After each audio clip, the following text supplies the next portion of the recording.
Olá, meu nome é Abraão e eu sou professor de História. Bem, hoje vamos falar sobre a vinda da família real para o Brasil. Bem, meus alunos, a vinda da família real para o Brasil contribuiu para a antecipação da tão esperada independência do Brasil. Quando instalada no país, a família portuguesa implementou avanços percebidos até hoje na economia e na cultura brasileira. Vocês sabiam disso? Na época, Portugal dependia muito da Inglaterra. Era uma dependência financeira e política. Não respeitando o bloqueio continental, a família real foi orientada a se mudar do governo português para o Brasil. O objetivo de Napoleão era dominar o Império Português. Percebendo que isso poderia acontecer a qualquer momento, o príncipe regente Dom João resolveu acatar o conselho do Lord Stringford.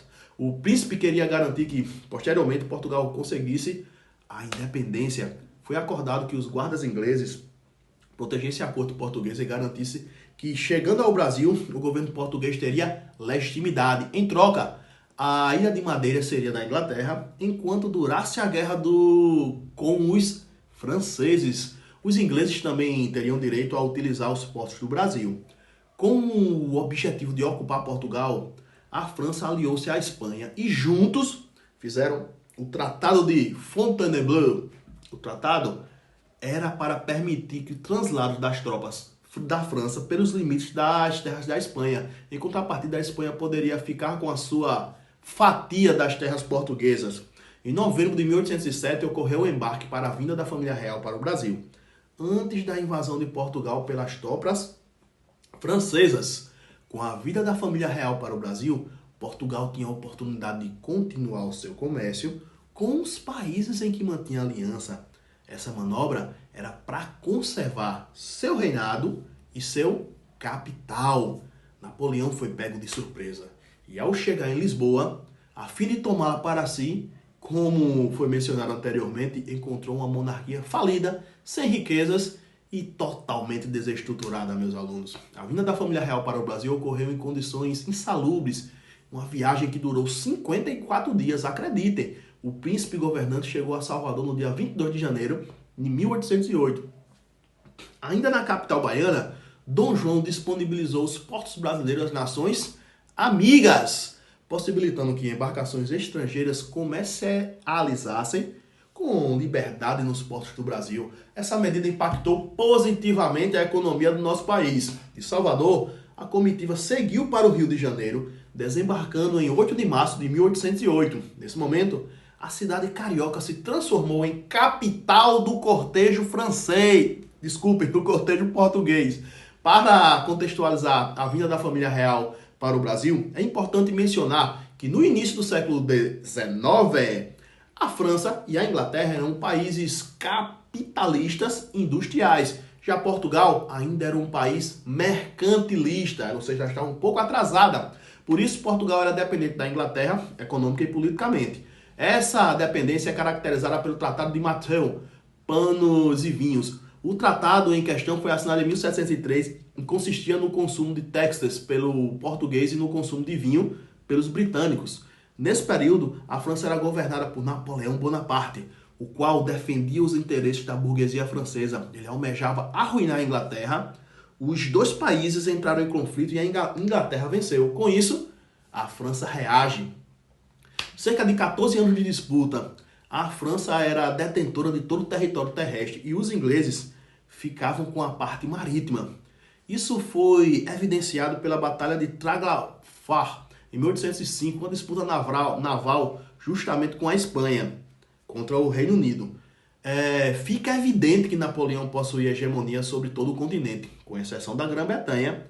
A partir daí, Napoleão Bonaparte estabelece o bloqueio continental. Em 1806, em Berlim, a fim de matar a economia britânica. Com isso, ele proibia o contato comercial com o Reino Unido pelos países dominados por ele.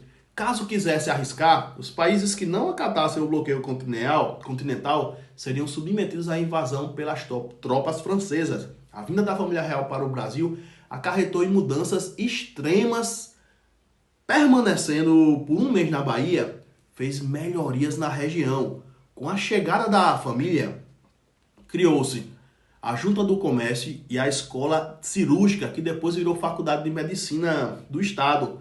Eles também inseriram o passeio público e as obras do Teatro São João, que após sua conclusão tornou-se a casa de espetáculos mais respeitada do país. Com a vinda da família real para o Brasil, também criou-se Museu da Biblioteca Nacional, Imprensa Régia, o Banco do Brasil, a Academia Militar e da Marinha e a Academia das Belas Artes, nobres alunos. Todas essas criações dão frutos até hoje e causam impacto positivo na vida dos brasileiros. Além dessas, outras medidas culturais também foram adotadas pela família portuguesa, como fundação do Observatório Astronômico, concepções de cursos, missões artísticas francesas, que estimulou o desenvolvimento das artes, Biblioteca Real, concepção da Escola Real de Artes e do Teatro Real de São João.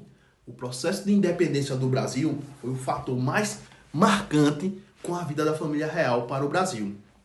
Atentar, em 1815, o Brasil foi declarado Reino Unido ao de Portugal e Algarves, deixando, assim, de ser uma colônia, meus alunos.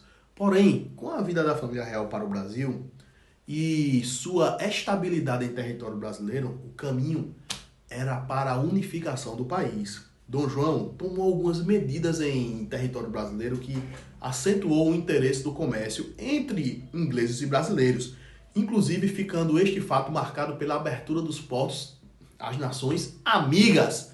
Através desse processo, Portugal ficou sem seu monopólio comercial com o Brasil e os abastardos que haviam da agricultura da independência, apesar dessa abertura do portos, não ficou em desvantagem e virou um consumidor e fornecedor interessante para a Inglaterra. Dom João, após um determinado período, precisou voltar para Portugal em decorrência das revoltas dos portugueses na Revolução do Porto. A permanência dos executivos estrangeiros era contestada. A intenção era que Portugal, com seus negociadores, tivesse total poder sobre o comércio brasileiro. Por causa dessas exigências, Dom João voltou para Portugal em 26 de abril de 1821, deixando Dom Pedro I, seu filho, responsável pelo país como governante. Essa decisão não alegrou muito os portugueses, nem os brasileiros. Ele tinha aproximação com a elite agrária. Como já é sabido, em 7 de setembro de 1822, Dom Pedro declarou a independência do Brasil. Porém, esse processo seguiu-se com uma guerra de independência. Alguns meses depois, ocorreu a aclamação do imperador do Brasil, Dom Pedro, em 12 de outubro, e em dezembro, dia 1º, sua coroação foi realizada. Aula encerrada, nobres alunos. Resolvam um exercício aqui abaixo no Google Forms. Tenham cautelas com o coronavírus e até a próxima.